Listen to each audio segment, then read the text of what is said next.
My parents demanded that my 12-year-old daughter pay $100 towards a present for her cousin. "If you don't pay, you are no longer family," my mom said. I didn't shout. I showed them who is no longer family. The next day, I had 53 missed calls. When I opened the front door, I knew something was wrong before I even saw Mia. The house had that too quiet feeling, like it was holding its breath, like the air had been told to keep a secret. Mia was at the kitchen table, shoulders hunched, backpack still on the floor where she'd dropped it. Her hair was pulled back too tight. Her hands were flat on the tabletop, palms down, like she was trying to keep them from trembling. "Hey," I said, soft. "What's going on?" She looked up, and that's when I saw it. The exhaustion that didn't belong on a 12-year-old. Not the normal middle school is annoying tired. Not, I stayed up reading tired. This was the kind of tired you're not supposed to see on a 12-year-old. The kind that makes someone's eyes look older than the rest of their face. "Mia?" I set my keys down slowly, like making noise might break her. "Did something happen at school?" She blinked once, like she was loading the right expression. "No?" Her voice came out careful, normal on purpose.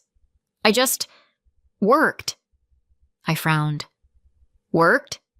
She nodded and tried to sit up straighter, like posture could hide fatigue. "I cleaned Mrs. Novak's house," she said. "For 3 hours." 3 hours? I stared at her hands. Her knuckles looked rubbed raw. The skin around her nails was red, like she'd been scrubbing at something that didn't want to come off. "You cleaned?" I repeated, because my brain was stalling. "Mrs. Novak's house." Mia nodded again, as if this was the most ordinary sentence in the world. "She paid me," Mia added, a small flicker of pride breaking through the exhaustion. $20. I didn't react immediately, because at first, my mind tried to file this under responsible kid, good work ethic. Neighbors pay for chores sometimes. I wanted to be that mom who says, "Wow, honey, that's impressive." But then Mia flexed her fingers, winced, and rubbed her palm like it hurt to exist. "And I still have homework," she said, voice dipping. "But I'm so tired, and my hands, I can't hold the pen right now. It hurts." I stepped closer, careful. "Let me see." She hesitated, just a beat, then turned her hands over. The skin was pruny in places, like she'd been in water too long. There were faint, purple-yellow patches on her wrist like she'd knocked it against something. Not dangerous. Not hospital. Just too much. My throat tightened. "Mia," I said quietly, "why did you do that today?" She looked down at the table like the grain of the wood was giving her instructions. "I needed money." There it was. The first crack. I forced my voice to stay steady. "Okay. For what?" I asked it gently, like I expected her to say a toy, a book, some game she didn't want to ask me for, and honestly, if Mia wanted something, she could ask. My husband Thomas and I weren't struggling. We weren't rich, but we were comfortable, stable. The kind of stable that lets your kid be 12 without becoming an exhausted miniature adult. So I smiled a little, just enough to keep her calm. "What are you saving up for?" I asked. "Do you want something special?" Mia's mouth opened, closed. She swallowed. "It's not for me," she said, and something in my chest went cold. "It's for Sophie." Sophie. My niece. My sister Heather's older kid. The one my family spoke about like she'd solved world peace. Mia cleared her throat. "They're collecting money. For her birthday." I stared at her. "Who is collecting money?" Mia shrugged, like shrugging could make this smaller. "Everyone." Everyone. The word hit like a weight. "How much?" I asked, already knowing I wasn't going to like the answer. Mia's voice got smaller. 100. My brain did a strange little stutter. $100? She nodded. I just stood there, frozen, trying to make it make sense. Sophie was 12. Same as Mia. There was no universe where a 12-year-old should be working herself into soreness to fund another 12-year-old's birthday gift. That sentence shouldn't even be possible. Mia, I said slowly. Who told you that you had to pay $100? She hesitated again. Then, Grandma. My mother.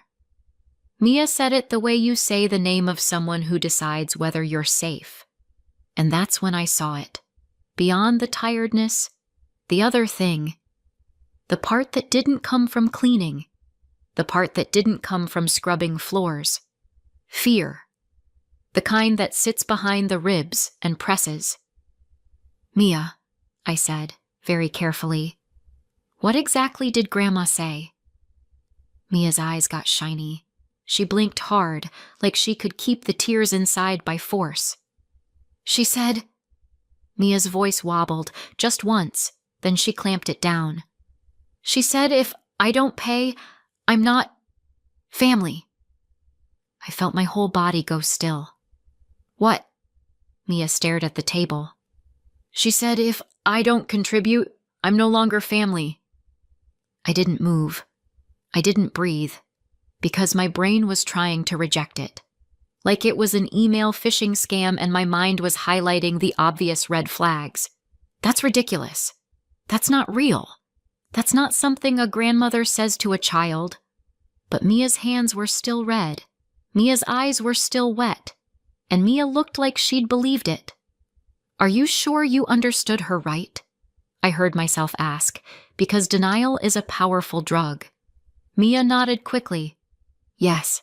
She said everyone is contributing, and if I don't, then... I'm not family. A tear slid down her cheek. Then she added, I didn't ask you. I thought it had to be my money. Like if you pay, it wouldn't count. And... I broke open my piggy bank, but it wasn't enough. Mia, I said, and my voice did something I didn't like. It cracked at the edges. Oh, honey. She wiped her face with the heel of her hand like she was annoyed at herself for leaking. I think I shouldn't have told you, she whispered. My stomach twisted. Listen to me, I said. You didn't do anything wrong. But even as I said it, I knew something. This wasn't a misunderstanding. This wasn't a weird joke. This wasn't my mother being a little intense. This was my mother being my mother. I stood up so suddenly the chair scraped. Mia jumped. I'm going to call Grandma, I said. Mia's eyes widened. Mom, it's okay, I lied, because it was not okay and we both knew it. I walked into the living room with my phone, like physical distance could keep Mia safe from whatever was about to happen. I didn't call to scream. I didn't call to fight. I called because there was a part of me, one stubborn, hopeful, humiliating little part, that needed to hear my mother deny it. She answered on the second ring, cheerful, like she hadn't just snapped a child's sense of belonging in half. Hi, sweetheart, my mother said. Everything okay? I stared at the wall. Mom, I said. Mia told me something. I'm sure it's a misunderstanding. Oh, my mother's voice was light. Curious? Performative. Mia said you told her she has to contribute $100 towards Sophie's birthday present. A pause. Not surprised. Not confused. Just a pause, like she was deciding how to phrase it. Yes, my mother said. That's right. My hand tightened around the phone. She's 12, I said, because sometimes stating reality feels like a prayer. So? My mother replied.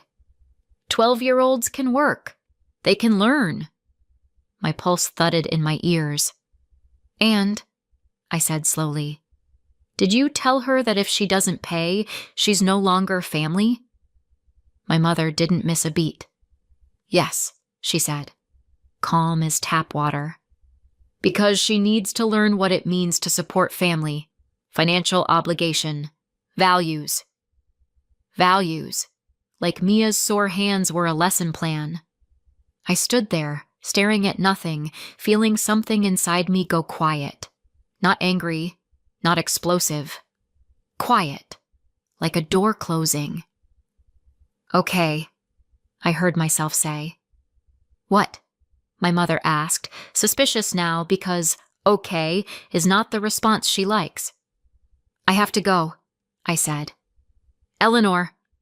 I ended the call. I stood there for a second with the phone in my hand, and I could hear Mia in the kitchen shifting in her chair, the soft squeak of it, and I knew exactly what was going to happen next. I didn't know how yet, but I knew this wasn't over. I need you to understand something about me. I wasn't born with a backbone. I grew one the hard way, like a callus. I was the oldest of 3, 2 years between each of us. Heather came after me, then Leo, the baby, the miracle boy, the one who could burp and still get applause. When I was little, my parents loved to say we were struggling. They said it like it was a weather pattern, like poverty was a season that just happened to us. And when families struggle, someone always gets assigned to understand it. That someone was me. Heather got to be cute. Leo got to be little. I got to be reasonable. On Christmas mornings, Heather would unwrap something that made her squeal. Leo would get something soft and bright and age-appropriate, and my mom would clap her hands and say, "Look at his face!" And I would get something, not nothing. That would have been too obvious. Something small, something safe, something that came with a smile and a line that sounded like praise. "You're older," my mother would say. "You understand." They said it like understanding was a gift, like it should make me proud. And for a long time it did, because if you're the kid who gets less, you learn to make a story that doesn't hurt. You tell yourself, they're younger, they need more. You tell yourself, we don't have money. You tell yourself, it's fine. I'm fine. Chores came next. When I was old enough to reach the sink, I was old enough to scrub it. I did dishes.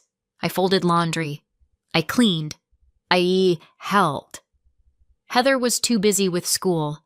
Leo was too little. Except then Heather stopped being too little, and somehow she stayed too busy.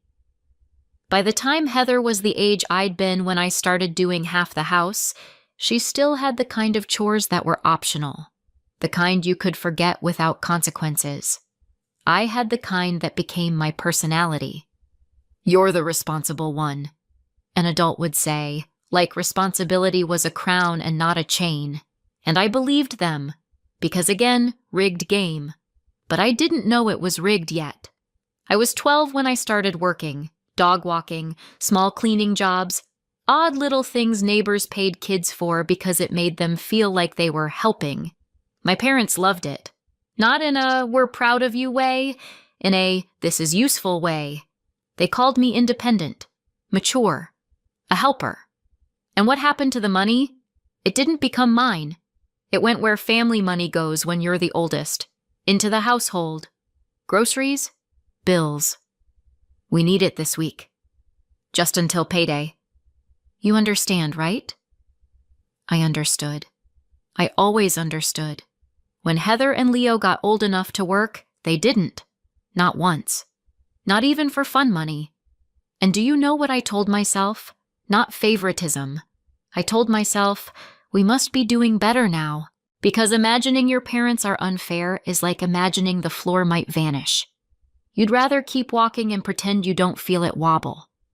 If I ever hinted at it, if I ever let a sentence slip that sounded like, why do they get, my parents shamed it out of me. How could you even think that? My mother would say, wounded. Of course we love you all equally. Then she'd smile, sweet as poison. But you're the oldest, she'd add. You need to contribute. You need to be useful. That's what family is. Useful. That word stuck to me. It shaped me. It became the reason I didn't go to college. My parents told me they supported whatever I wanted. They were very generous with words. But money? They couldn't. They said it was wiser not to. They said it like they were giving advice.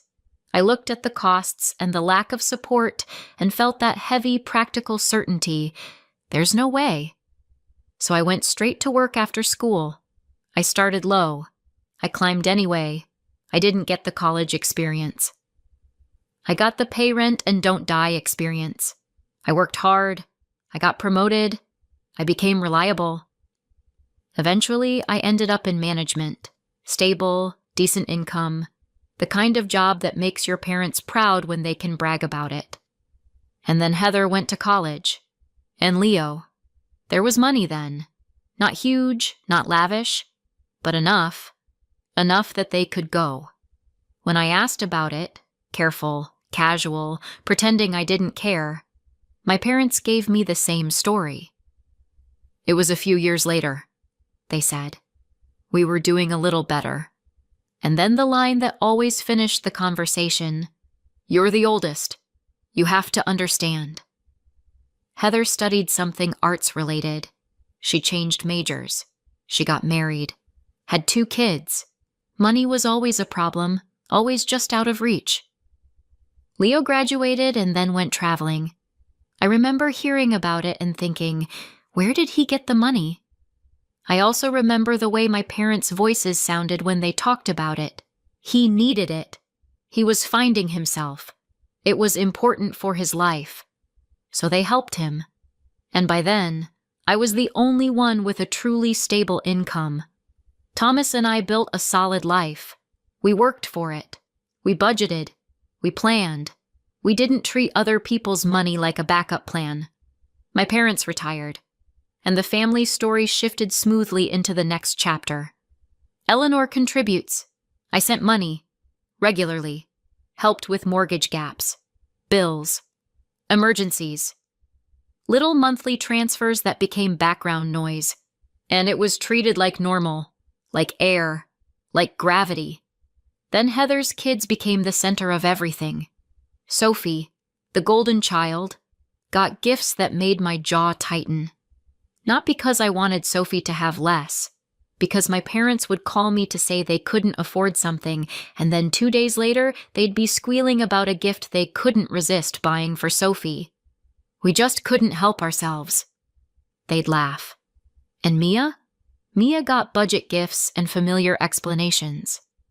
We'd love to do more, honey, but... And Mia would smile politely because she had the same illness as me. Understanding. Thomas noticed. He said it out loud once. They treat Sophie like royalty, he said. And Mia like... an afterthought. I told myself he was imagining it. Because if he wasn't imagining it, then I'd have to accept something I'd spent my whole life refusing to accept. And then Mia came home with sore hands, and my mother looked at my daughter and did to her what she'd done to me. Only this time, I could see it. Because it wasn't happening to me anymore. It was happening to my child, and suddenly, understanding didn't feel like a virtue. It felt like a trap. The call with my mother ended, and the house felt different. Like the moment a song cuts off mid-note and you realize you've been bracing for the chorus. Mia was still at the table. Thomas hadn't come home yet, and I was standing there with my phone in my hand, staring at the screen like it might apologize. I didn't call my sister right away. I want to say I did, like I was fearless and decisive and ready to burn bridges with a match and a smile. The truth is, I stood in the living room and told myself there had to be a reason.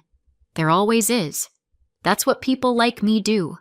We collect reasons like receipts. Proof, proof, proof.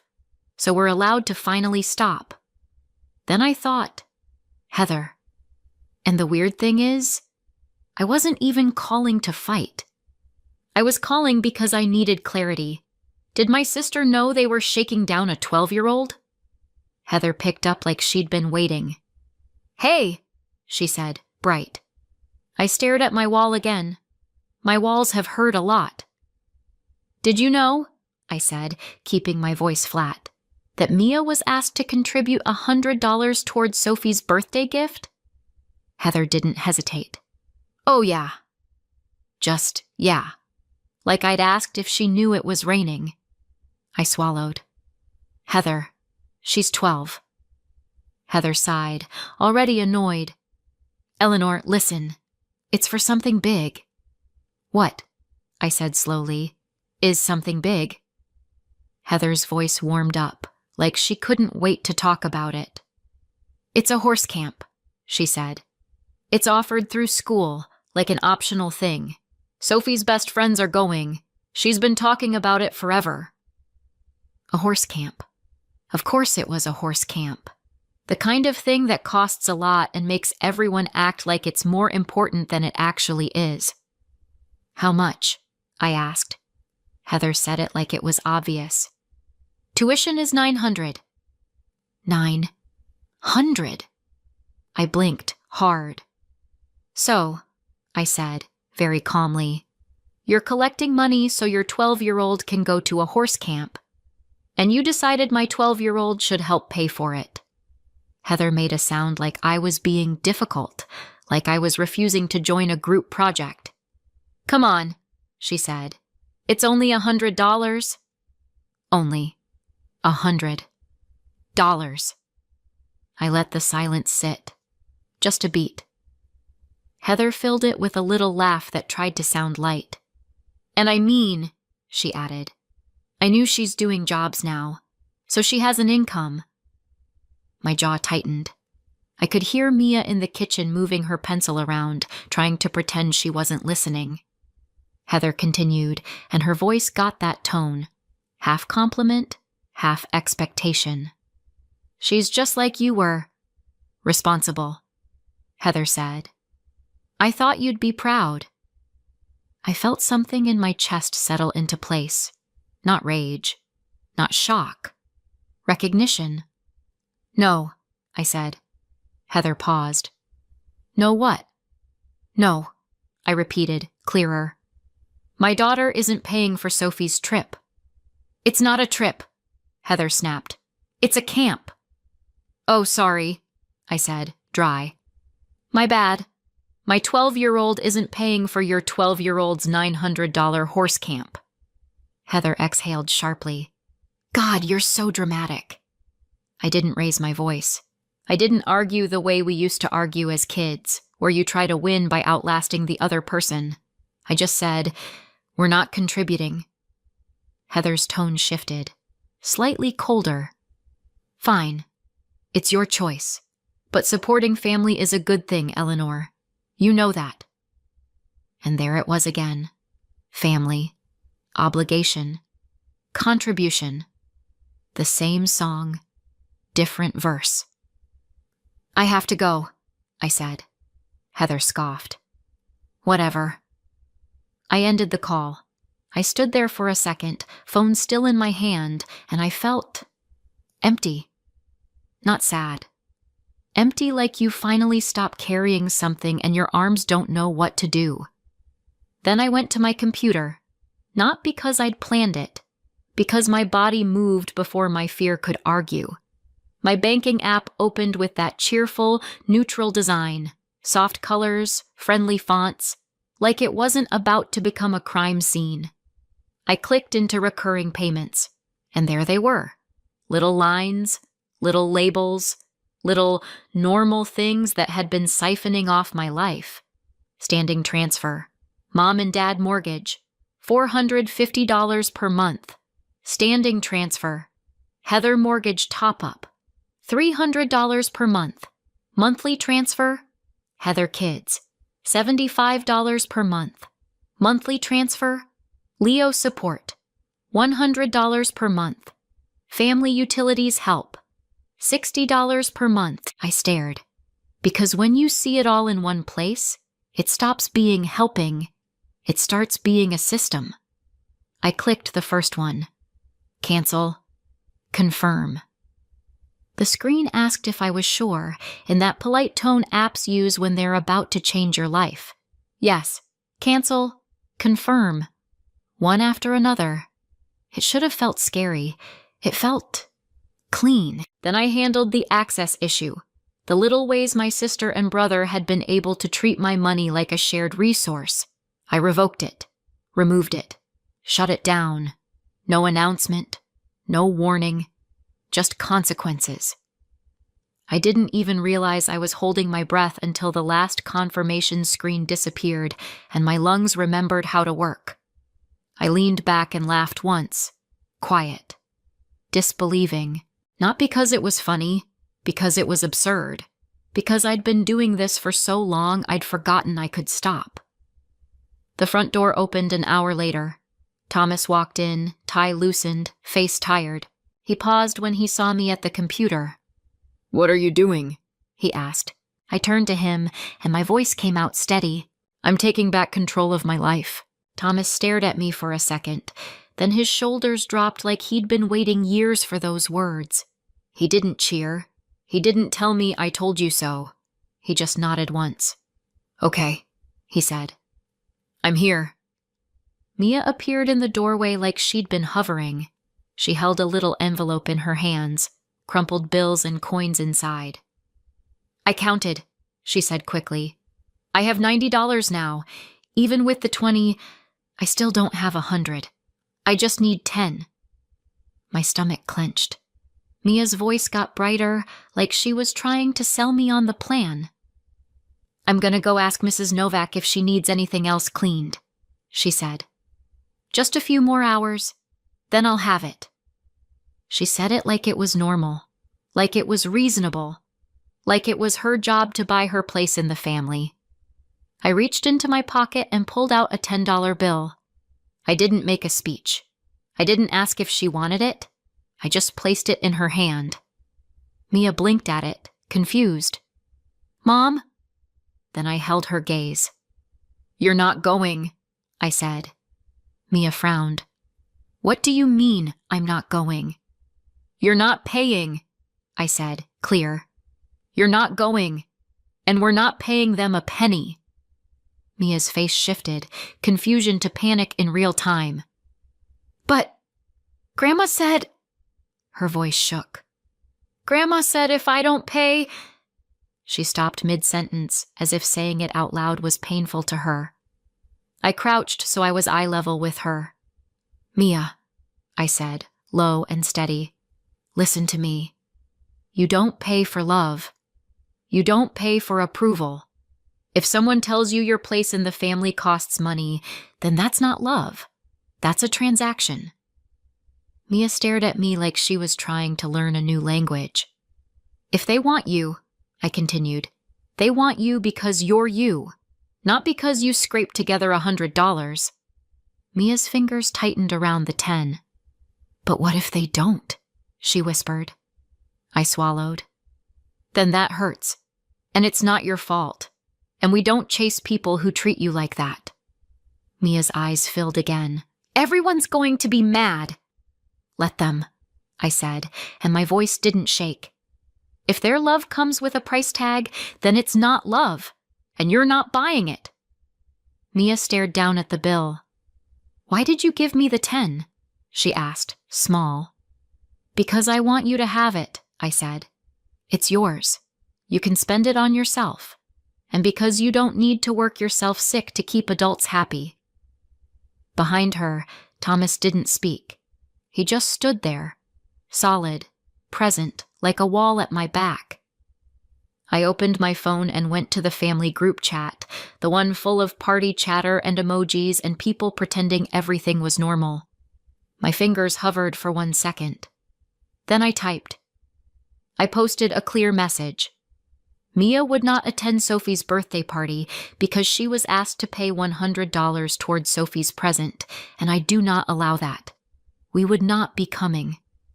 Send. The chat went quiet for exactly 3 seconds. Then it started. Message after message. Calls. More calls. I set my phone down. I didn't answer. The next day, I had 53 missed calls. It was not over. It was just the beginning. A few days later, I went to pick Mia up from school. I was tired, but it was the clean kind of tired. The kind you feel after making a decision you should have made years ago. I pulled into the pickup line and my heart dropped before the car even stopped. Because I saw them, my parents, standing near the curb like they belonged there, like they had a right, and Mia was with them, close to tears. I hadn't removed them from pickup permissions yet. It hadn't even occurred to me that they'd try this, that they'd go around me. I parked wrong. I didn't care. I got out and walked fast. "Mia," I said, sharp with fear. "Hey, what's going on?" My mother turned with that familiar expression, concern arranged neatly on her face. "Oh, Eleanor," she said, like I'd interrupted something normal. "We just had to talk to her." My father stood beside her, quiet, watching, saying nothing as usual. My hands curled into fists. "Why are you talking to my child?" My mother's mouth tightened. "Don't make this harder than it has to be." That sentence. Always that sentence. Mia's eyes were glassy. Her face was strained like she'd been holding in sobs for the last 10 minutes. "It's nothing," my mother said breezily. "We just wanted to clear things up." Then, like they were leaving a cafe, not a crime scene, they walked away. And Mia stood there shaking. I knelt beside her immediately. "Mia, what did they say?" Mia's face crumpled. "It's all my fault," she whispered. My blood went cold. "What?" "I destroyed the family," Mia said, voice breaking. "Everyone's mad, and it's because of me." I stared at her, horrified. "Mia, no. I shouldn't have told you," she rushed, words spilling like panic. "I should have just paid. Then you wouldn't be fighting with them. You're not talking to them because of me." I felt sick. I felt rage, hot, sharp, at my parents for putting this on a child.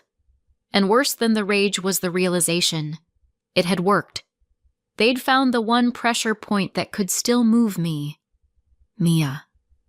I took her face gently in my hands. "Mia," I said, slow and clear. "Look at me." She tried. She was crying now. "This is not your fault," I said. "Not in any way." Mia shook her head like she didn't know how to believe it. "They said," she sobbed. "They said I broke the family." I swallowed hard. "No," I said. "They did. A long time ago. You just showed me." Mia's breath hitched. I stood up and took her hand. "We're going home." In the car, she kept wiping her face, like she was embarrassed to be human. When we got home, Thomas was there.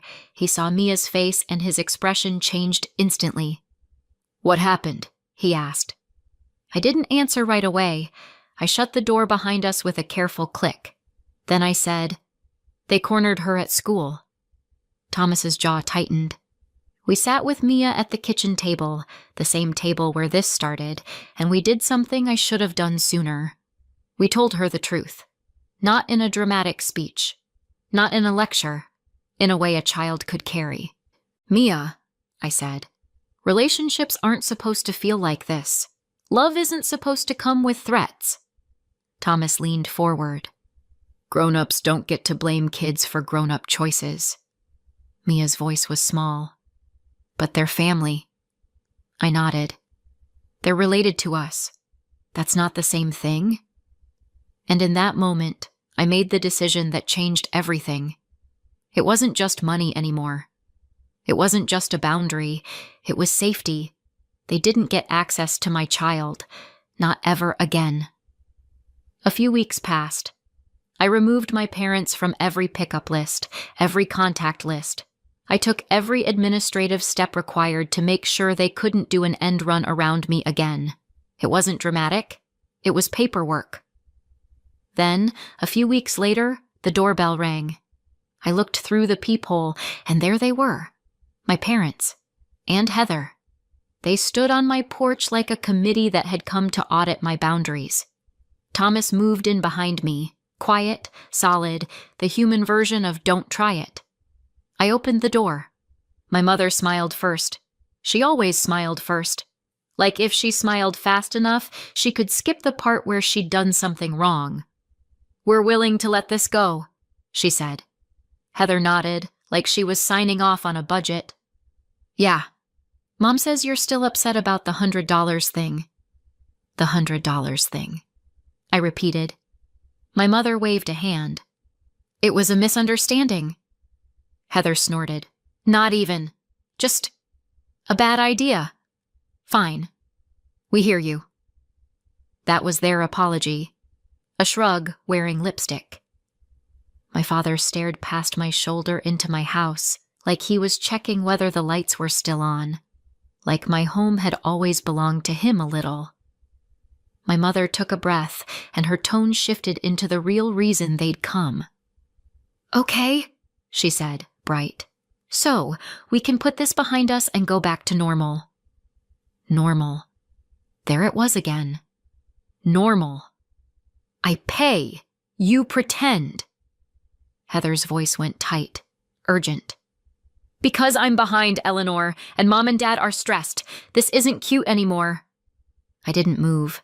I didn't invite them in. I didn't offer water.